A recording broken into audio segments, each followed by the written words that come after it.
नमस्कार, मी भाग्यश्री विस्पुते, जिल्हाधिकारी धुळे. केंद्र शासन आणि राज्य शासनच्या निर्देशनाप्रमाणे जागतिक महिला दिनाचं औचित्य साधून 8 मार्च रोजी HPV लसीकरण अभियान धुळे जिल्ह्यात सुरू करण्यात आलं आहे.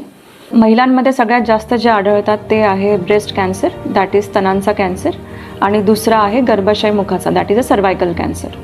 जर 1 लाख महिलांपैकी ह्या केसेस जर आपण सर्वे केल्या तर 11 महिला ज्या आहेत, 11 ते 12 महिला, त्यांना हे होण्याचे चान्सेस असतात आणि 12 महिलांपैकी 5 महिला ज्या आहेत त्या या कर्करोगाला बळी पडतात. हा कर्करोग होऊ नये यासाठी, त्याच्या प्रिव्हेन्शनसाठी आपण HPV वॅक्सिनेशनची मोहीम राबवतो आहे. It is always sed prevention is better than cure.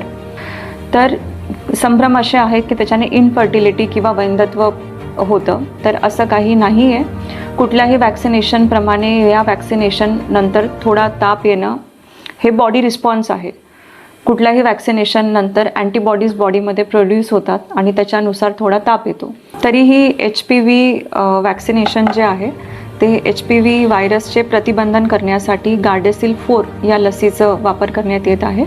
आपले जे ग्रामीण रुग्णालय आहेत, प्राथमिक आरोग्य केंद्र आहेत, उपजिल्हा रुग्णालयात, जिल्हा रुग्णालयात उपलब्ध आहे आणि याआधीसुद्धा पूर्ण जगभरात गार्डेसिल 4चा उपयोग होत आहे. भारत हा 161वा देश आहे जो याचा उपयोग करतो आहे आणि आपल्या देशातसुद्धा 30 ते 40 लाख मुलींनी याचा ऑलरेडी लाभ घेतलेला आहे.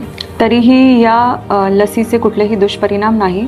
मी पालकांना आवाहन करते की त्यांनी जवळच्या प्राथमिक आरोग्य केंद्रात किंवा जिल्हा रुग्णालयात जाऊन त्यांनी त्यांच्या किशोरवयीन मुलींना ही लस देण्यात यावी. धन्यवाद.